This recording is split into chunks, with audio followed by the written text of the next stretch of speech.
स्वागत है दोस्तों आपका प्यारे से हमारे मैगीशू चैनल में। और आज मैं आपके लिए फिर से एक प्यारी सी कहानी लेके आई हूँ जो कि छोटा सा एक मिनी ड्रामा है। तो चलिए चालू करते हैं। इस कहानी में हमारी हीरोइन को देखते हैं जहाँ पे जो उसके स्टेप फादर होते हैं वो इस दुनिया में नहीं होते हैं, वो चले जाते हैं। अब उसकी ज़िंदगी में उसका छोटा भाई एंड उसकी मदर होती है। वो सोचती है कि उसे रो लेना चाहिए तो दवा डालती है अपनी आँखों में। एंड ये चीज़ इस कहानी के हमारे हीरो मिस्टर फूसाओ देख लेते हैं। वो सोचती है कि ये जो अंदर आ रहा है ये आदमी पक्का मेरे फादर का भाई होगा, मतलब कि ये मेरा अंकल हुआ। सुनने में मिला है कि ये नाजायज़ बेटा है। इसके बाद जो फूसाओ होता है वो आता है और अपनी भाभी से मिलता है और फिर इसके बाद अपनी भाई की बेटी को रोने वाली दवा देता है, बोलते हुए कि तुम्हारी एक्टिंग बहुत ही अच्छी थी। हमारी हीरोइन बोलती है इसका मतलब है किसने मुझे देख लिया कि मैंने अपनी आंखों में ड्रॉप डाला था। उसकी माँ बोलती है कि बेटी अगर हम लोग शॉप परिवार में नहीं पहुंच पाएंगे तो तुम्हारे भाई को संपत्ति नहीं मिलेगी, हमारे पास रहने के लिए कोई जगह भी नहीं है। और तुम्हारे फादर फू परिवार के बड़े बेटे थे। इसके बाद वो लोग जाते हैं ओल्ड हाउस, जहाँ पे वो अपनी माँ से कहती माँ चिंता मत कीजिए, मैं दादाजी से जाके बात करूँगी। इधर वो जा रही होती है, गलती से उससे आवाज़ हो जाती है। वो सब बोलते हैं कि तुम मेरी बात चुपके से सुन रही थी, जहाँ पे सीसी बोलती है कि नहीं अंकल फू ऐसा कुछ भी नहीं है। वो बोलता है कि मुझे तो ऐसा ही लग रहा था।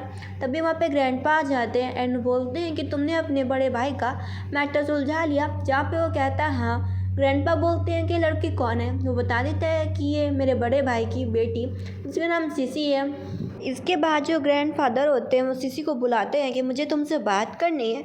सीसी सोचती है कि ग्रैंडफादर तो बड़े सीधे साधे लग रहे हैं, ये बहुत ही आसानी से मुझे और मेरी माँ को मेरे भाई को इस फैमिली में रहने देंगे।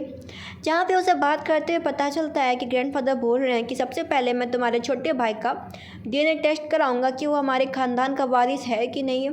ये सुनने के बाद तो उसके होश उड़ जाते हैं। वो बताते हैं कि मेरा बड़ा बेटा तुम्हारी माँ के प्यार में पड़ गया तो उसने हमारे परिवार से रिश्ता तोड़ दिया। फिर मैं अपने नाजायज़ बच्चे को मतलब कि फूशा को घर पे लाया था, जो कि मेरे सारे कंपनी के काम देखता है। मैं तुम्हारी माँ को तुम्हारे भाई को ऐसे इस फ्री घर में रहने नहीं दूंगा।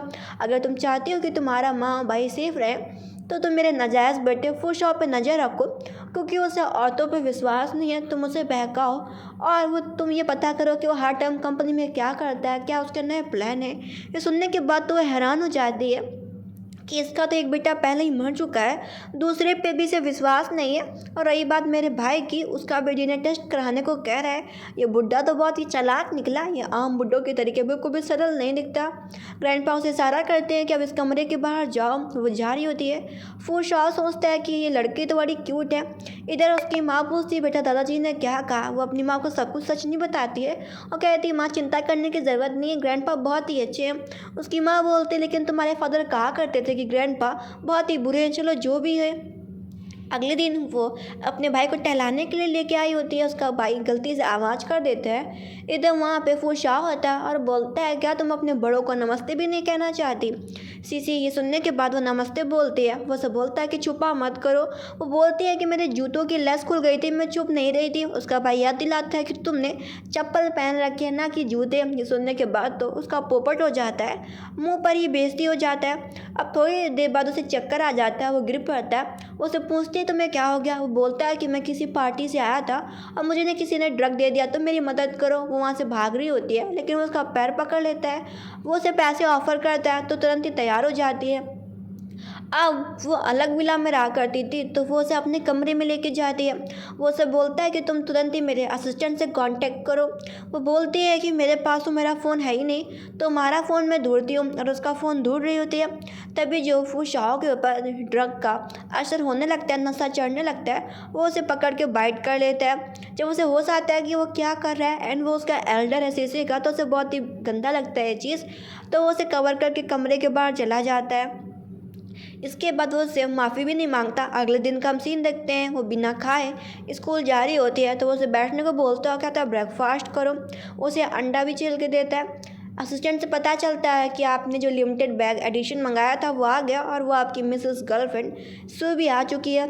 हमारी हीरोइन सोचती है कि इसकी ऑलरेडी गर्लफ्रेंड शू भी है और तब भी ये मेरे ऊपर दौरे डाल रहा है। कितना घटिया आदमी है ये, तो मेरा चाचा कहलाने के लिए लायक भी नहीं है।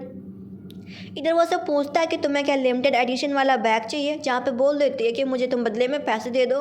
वो उसे बोलता है कि तुम्हें क्या लगता है कि मैंने तुम्हें किस कर लिया तो तुम मुझसे पैसे मांग सकती हो। ये सुनने के बाद तो वो उसकी बेइज्जती कर देता है और बोलता है कि तुम बहुत ही बेकार लड़की हो।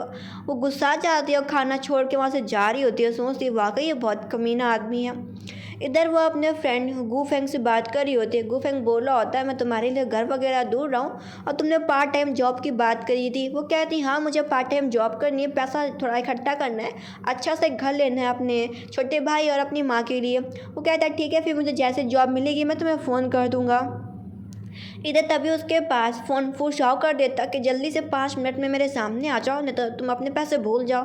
वो दौड़ते दौड़ते उसके सामने आती है, चिल्लाने लगती है। तो वो उसको कार्ड दिखाता है कि देखो इस कार्ड में रहे पैसे। वो तुरंत ही उस कार्ड की तरफ बढ़ रही होती है, तभी उसका ध्यान जाता है कि फुर्शाव के ऊपर कोई पेट्रोल फेंकने वाला है। ये देखने के बाद तो तुरंत ही फुर्शाव को धक्का दे देती है एंड वो पूरा पेट्रोल उसके ऊपर गिर जाता है। सही टाइम पर असिस्टेंट आ जाता है तो वो वहाँ पे लाइटर नहीं जला पाता, वो बदमाश।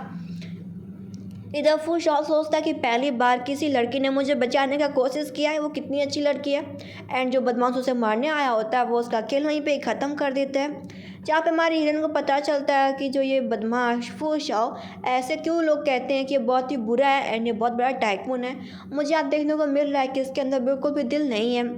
इधर वो फैसला करता है कि वो खुद जाके पैसे देगा सीसी को, क्योंकि सीसी ने आज उसकी हेल्प करी थी। इधर उसकी माँ पूछ रही होती है कि तुम्हारे कपड़ों में पेट्रोल गिरा था, तुमने क्यों मदद करी फुर्शाव की। वो उसे बोलती है कि मैं उसकी मदद नहीं करना चाह रही थी, बस उसके पास मेरे पैसे थे, अगर मैं उसकी मदद नहीं करती तो वो मुझे पैसे कैसे देता। अभी तक कमरे के बाहर उसकी सारी बातें फुर्शाव सुन लेता है। अपनी माँ से बोलती कि माँ मैंने इसीलिए उसकी मदद करी थी। फुर्शाव फैसला करता है कि अब मैं तुम्हें 1 रुपया भी नहीं देने वाला, मुझे लगा तुमने मेरी मदद करी लेकिन ये तो सिर्फ छोटा सा जाल था। इधर सीसी फैसला करती है कि वो खुद मिलने के लिए फुर्शाव के कमरे में जाएगी। वो देखती है कि वो अपने कपड़े बदल रहा है। वो उसे बोलता है कि अंदर आ जाओ। और पूछता है तुम क्यों आई हो। वो उसे बोलती है कि तुमने मुझे बोला था कि अगर मैं जल्दी घर आऊँगी तो तुम मुझे मेरे पैसे दोगे। वो मना कर देता है कि मुझे तो कुछ भी याद नहीं है। तो वो गुस्सा होकर जा रही होती है लेकिन वो दरवाज़ा खोलने से पहले ही बंद कर देते हैं। वो उसे बोलते हैं तुम मुझसे क्या चाहते हो। वो उसे बोलता है अगर तुम मुझे दोबारा किस कर दोगी तो शायद मैं तुम्हें पैसे दे सकता हूँ। इस चीज़ को देख के मना कर देती है, बोलती नहीं चाहिए मुझे तुम्हारे पैसे। वो बोलते चलो ठीक है मैं तुम्हें पूरी बात सही करके बताता हूँ। अगर तुम मेरे कमरे में आकर रोज़ हर जगह सफाई करोगी, कोना कोना मेरे कपड़े धुलोगी, तो मैं सोच सकता हूँ। और उसे अपनी नौकरानी बनने का ऑर्डर दे देते हैं। वो जैसे ही पैसा के बारे में सुनती है ना कि उसे महीने में कम से कम 50,000 रुपये मिलेगा तो तुरंत ही तैयार हो जाती है। फिर उसके बाद वहाँ से वो चली जाती है क्योंकि उसे कुछ काम होता है। इधर असिस्टेंट फ़ोटो दिखाता है कि ये मैडम आजकल इस लड़के गूफेंग के साथ ज़्यादा रह रही हैं, शायद ये उसका बॉयफ्रेंड होगा, ये दोनों कपल्स होंगे। ये देखने के बाद हमारा हीरो सोचता है कि मुझे क्या करना है, ये किसको बॉयफ्रेंड बनाती है, इससे मेरा क्या लेना देना है। इसके बाद वो जा रही होती है गूफेंग से मिलने के लिए, लेकिन वो बीच रास्ते में आके उसे बोलता है कि मुझे अभी तुमको कहीं लेके जाना है, जल्दी से गाड़ी में आके बैठ जाओ। अब इधर वो थोड़ी डरी होती है। फिर वो गूफेंग को फ़ोन करती है कि मैं बाद में आके तुमसे बात करूँगी, अभी मैं कहीं जा रही हूँ। बगल में फुर्शाव बैठा होता है। वो समझ जाता है कि पक्का ये अपने बॉयफ्रेंड से बात कर रही है, तो जेलस के मारे उसका फ़ोन ही फेंक देता है गाड़ी के बाहर। अब वो लड़ना भी चाहती थी लेकिन लड़ भी नहीं सकती थी। वो बोलता गुस्सा आ रहा है मैडम सीसी को। वो बोलती नहीं मुझे भला गुस्सा क्यों आएगा, और मन के अंदर सोचती है कि इसके पास पैसा है तभी ये उछल रहा है इतना। इधर वो देखती है कि एक लड़की है जो कि उसे हक कर रही है एंड उसे पता चलता है कि ये मिस्सू है। मिस्सू पूछती है कि फुर्शाव से कि ये लड़की कौन है, लेकिन वो कुछ नहीं बोलता। तो हमारी हीरोइन अपने आप को इंट्रोड्यूस कराती है कि मेरा नाम ये निंग सीसी है, मेरा पूरा नाम ये है।